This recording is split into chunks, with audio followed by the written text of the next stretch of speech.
अस्सलाम वालेकुम, मैं मोहम्मद अकबल और आप देख रहे हैं साउथ पंजाब डिजिटल। नाज़रीन, पाकिस्तान एक बड़ी तबाही से बच गया।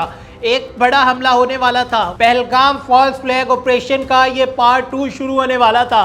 पाकिस्तान इस हमले से बच गया। कैसे बच गया? ये हमला कैसे होने वाला था? जो हमला करने वाले थे, जो इसके मोहरे थे, उन्हें हमारी फोर्सेस की जानिब से कैसे पकड़ा गया? इंडिया का प्लान क्या था?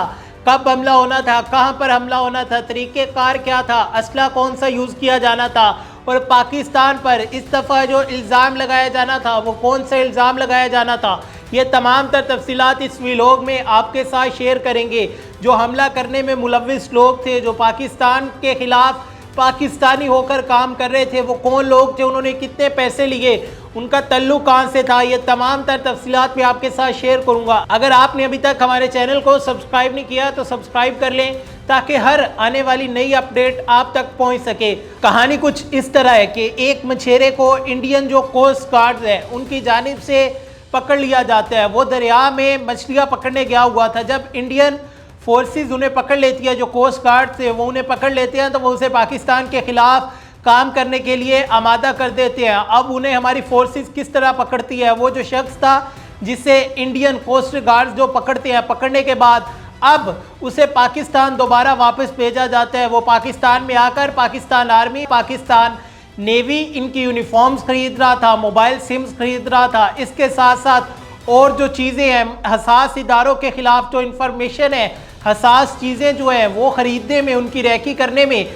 मसरूफ़ था। जब हमारे इदारों को ये ख़बर होती है, वो देखते हैं कि एक मशकूक शख्स जो है वो इस तरह की हरकतें कर रहे हैं, तो वो उनके ख़िलाफ़ कार्रवाई करना शुरू कर देते हैं। वो उस पर नज़र रख लेते हैं कि आखिर ये शख्स करना क्या चाह रहा है, ये जा कहाँ पर रहा है। तो जब इस शख्स पर कड़ी निगरानी की जाती है, कड़ी नज़र रखी जाती है, तो क्या सामने आता है? ये शख्स फौजी वर्दियाँ खरीदता है, जिसमें पाकिस्तान आर्मी, पाक नेवी की यूनिफॉर्म्स मौजूद होती हैं। इसके पास मोबाइल सिम्स होती है, पाकिस्तानी माचिस मौजूद होती है। इसके साथ साथ मोबाइल शॉप का बिल मौजूद होते हैं। जब इस शख्स को पकड़ा जाता है, ये बयान हल्फी देते हैं जिसमें ये अपना जुर्म कबूल करते हैं। ये बताते हैं इस शख्स को जब हमारी फोर्सेस की जानिब से पकड़ा जाता है। मैं पहले आपको ये बता दूं, इसे पकड़ा कैसे गया, इंडिया ने कैसे पकड़ा था, हमारी फोर्सेस ने कैसे पकड़ा, और इंडिया हमला कैसे करने वाला था जिसे नाकाम बनाया गया है। कहानी कुछ यूं है कि इस शख्स को जब हमारी फोर्सेस की जानिब से पकड़ा जाता है, तो इसका अब जो एतराफ़ जुर्म का बयान है वो भी सामने आ जाता है,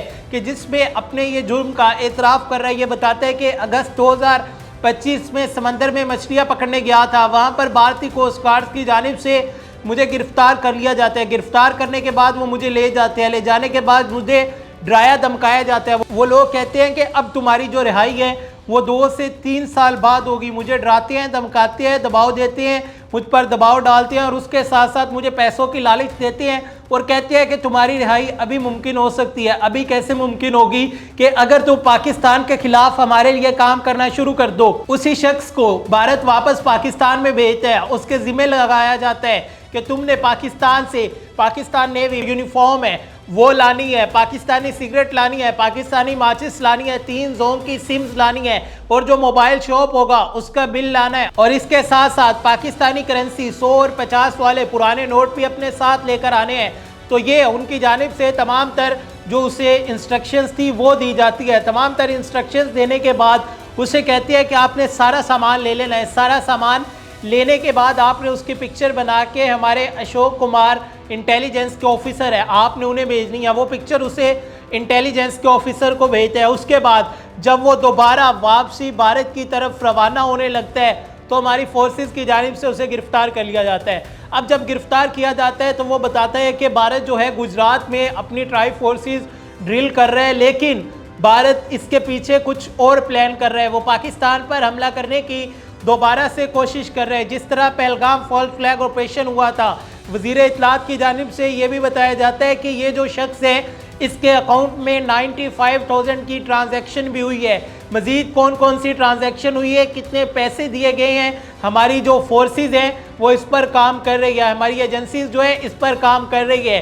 ये जो शख्स पकड़ा जाता है इसका नाम एजाज है और इसके वालिद का नाम रियाज है। इसने बताया कि इनका जो तल्लुक है वो ठट्ठा से है और ये ख़ानदानी मछेरे हैं कि पिछले कई सालों से ये दरिया में जाती हैं और मछलियां पकड़ती हैं। तो ये तमाम तर तफसीलात थी। इसके पास जो सामान मिला है, अभी कुछ टाइम पहले हमारे वज़ीर इत्तलात जो है वो प्रेस कॉन्फ्रेंस करते हैं, उसमें वो बताते हैं कि ये जो सामान मिला है इससे भारत पाकिस्तान के खिलाफ किसी फॉल्स फ्लैग ऑपरेशन के लिए इस्तेमाल करेगा, कि दोबारा से खुद ही अपने लोग मरवाएगा और मरवाने के बाद पाकिस्तान पर डाल देगा कि यह हमला पाकिस्तान ने किया है। पाकिस्तानी यूनिफॉर्म मिली है, पाकिस्तानी करेंसी मिली है, पाकिस्तानी लाइटर मिला है, पाकिस्तानी सिगरेट मिली है, पाकिस्तानी सिम्स मिली है, पाकिस्तानी जो शॉप्स हैं उनके मोबाइल बिल्स मिले हैं। लेकिन हमारी फोर्सेस की जानिब से इस कार्रवाई को, इस फॉल्स फ्लैग ऑपरेशन को, इस ड्रामे को नाकाम बना दिया गया है। वजह क्या है? मोदी क्यों ये करना चाह रहा है? बिहार में इलेक्शन है, नवंबर में इलेक्शन शुरू है। मोदी बिहार में इलेक्शन कैंपेन भी कर रहे हैं। अब उनके पास जहां भी जाते हैं, जो भारतीय अवाम है उनके अंदर इस टाइम इंतहाई ज़्यादा अग्रेशन है, गुस्सा है मोदी को लेकर कि किस तरह ऑपरेशन सिंदूर के नाम पर तुम ड्रामा करते हो। ड्रामा करने के बाद हमारी पूरी दुनिया में तुम बेइज्जती करवाते हो, इंसल्ट करवाते हो। तो जिस पर जो मोदी है वो आगे से लाजवाब हो जाता है कि उस पे पास कोई जवाब नहीं होता कि मैं अब इस अवाम को क्या जवाब दूं कि मैंने क्या किया है, मैंने ऐसी क्यों की है। तो इस वजह से अब वो दोबारा से कोई फॉल्स फ्लैग ऑपरेशन बनाकर पाकिस्तान पर हमला करना चाह रहे हैं ताकि वो अपना इलेक्शन जीत सके। आपने देखा कि किस तरह से जब भी भारत में इलेक्शन होते हैं मोदी कोई ना कोई ड्रामा करते हैं, पाकिस्तान पर इल्ज़ाम लगाते हैं, कोई ऐसी सिचुएशन पैदा कर देता है कि पाकिस्तान पर इल्ज़ाम लगा के पाकिस्तान के खिलाफ बातें करके अपनी आवाम को पागल बना के दोबारा से वोट हासिल कर सके। हमने देखा कि कुछ दिन पहले भारत ने 31 अक्टूबर से लेकर 10 नवंबर तक अपनी ट्राई फोर्सेस ड्रिल जो है उसके लिए नोटिस जारी किया था। अपनी जो एयर स्पेस है वो बंद कर दी थी। इसमें ट्राई फोर्सेस ड्रिल जो है वो हो रही है। हमने उस दिन आपको बताया था कि हो सकता है भारत हमारा मक्कार और बुज़दिल दुश्मन है कि इसमें वो कुछ बड़ा प्लान कर रहा हो। तो अब उसके पीछे एक ये जो अहम डेवलपमेंट थी वो हमारे सामने आ गई है कि भारत एक एडवेंचर प्लान करने की कोशिश कर रहा था कि किस तरह से वो पाकिस्तान पर दोबारा से एक हमला करता, इल्ज़ाम लगाता और उसके बाद कहता कि ये देखे पाकिस्तान ने हम पर हमला कर दिया, हमें जवाब देना पड़ेगा।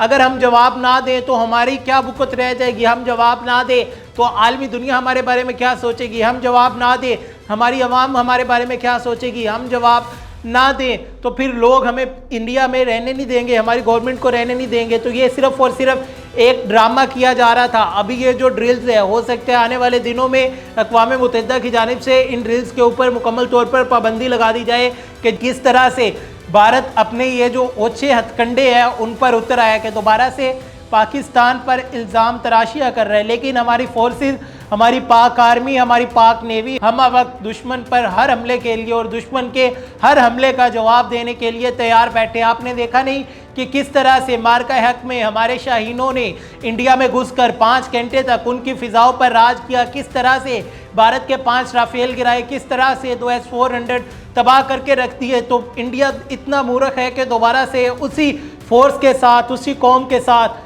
लड़ाई करने की कोशिश कर रहा है। तो इंशाल्लाह इंडिया जब भी आएगा हमारी फोर्सेस हम वक्त मौजूद हैं, इंडिया को मुंह की खानी पड़ेगी। अपने मेज़बान मोहम्मद अकमल को दीजिए इजाज़त, अपना बहुत सारा ख्याल रखिएगा। देखते रहिए साउथ पंजाब डिजिटल। अल्लाह निगहबान।